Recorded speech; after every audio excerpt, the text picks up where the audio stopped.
Welcome back, APUSH students. Today is chapter 40 of the American Pageant, titled America Confronts the Post-Cold War Era. If you don't know the American Pageant, it's fine because the content is still going to be the same. I'm going to be going over all the key terms and notes for this chapter that helped me get a 5, so I encourage you to take notes along as well.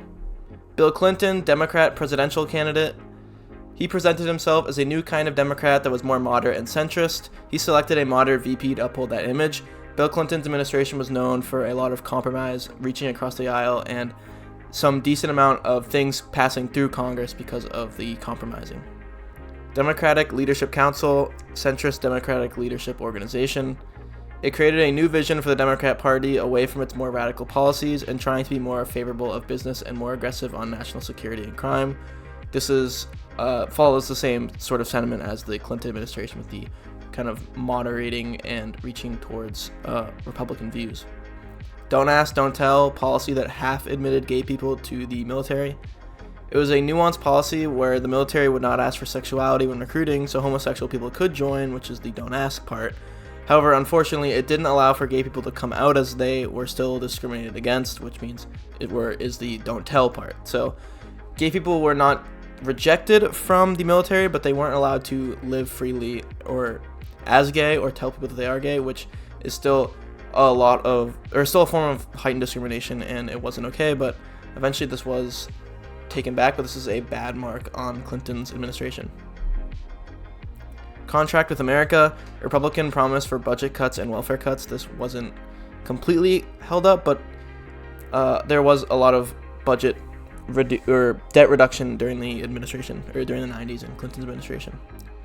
It was a correctly timed Republican campaign that captured the anti-government spirit during Clinton's presidency. The campaign started a conservative wave that helped the Republicans retake control in the midterms. 1996 Welfare Reform Bill, cutting welfare programs. It was a major conservative win that rolled back welfare spending and encouraged employment for those without disabilities. This bill started a conservative role against other liberal policies that went too far and backlashed on Republicans. So there's a lot of welfare reform that basically heightened work requirements or instilled work requirements where there wasn't any. So entitlements were cut back and they made people, earn their welfare checks, which in some spaces was a good thing, but also people who couldn't really go to work and people who had a tough time finding jobs that didn't work as much for welfare. But that's a conversation for something totally another day. And also, the conservative momentum here with winning even during a Democratic presidential nomination went a little bit too far and backlashed on Republicans who didn't moderate themselves just as the Democrats were during this time. Newt Gingrich, Republican Speaker of the House. He was an outspoken Republican leader and activist who helped the Republicans gain back power during Clinton's presidency. He attacked conservative issues like welfare. Cesar Chavez, labor activist and civil rights activist. He created labor unions for farm workers, which were largely Hispanic, which helped to advance social justice of Hispanics as well as economic progress in the workplace. He also helped to get Mexican Americans into the voting booth. This also had slight ties to the immigration issue as they were trying to get better, visa rights and work visa rights for immigrants coming from Central America. 1992 Los Angeles riots, race riot over a police beating. It symbolized the intensity of race relations and the broad suspicions of the justice system in the United States. It was clear that there were a racial divide in America, and further events only worsened it. Now that O.J. Simpson has died, this era is back into the news. A lot of the O.J. Simpson trial stuff had a lot to do with these riots and just the negative race relations in the 90s. NAFTA, free trade zone between Mexico, U.S., and Canada. It helped to create a more economic prosperity in North America by allowing for the free flow of products and labor between the major North American powers. So this cut back a lot of tariffs and duties and things like that for foreign trade.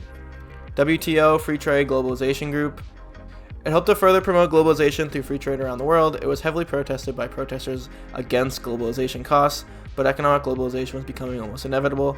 And then with the outbreak of the internet and commerce over the computer and stuff like that, international commerce and just globalization economically and culturally just became a thing, and you can't really go back now anymore. Women's changing roles. Women became more representative in the workforce. It symbolized the widespread successes of second-wave feminism as women, even mothers, were expanding their roles in the workplace at an accelerated pace, although the expanding role in employment had negative effects on parenthood as women took on more of a burden balancing both roles, which led to struggle.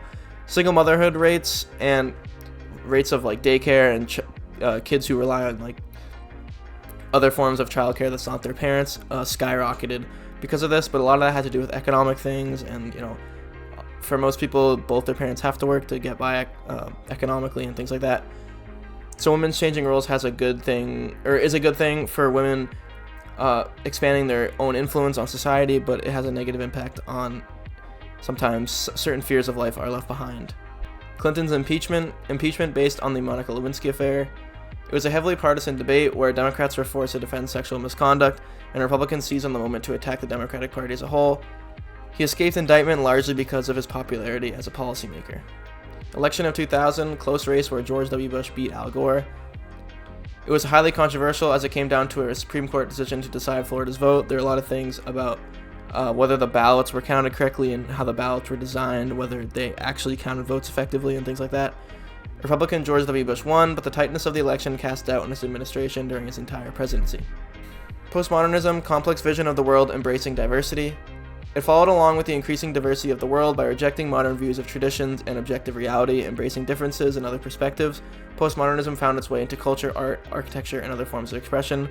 One of the major themes of postmodernism is that all cultures have certain values and certain things that are good, and that even if there are differences between cultures and peoples, it doesn't mean that one of them is bad, one of them is good.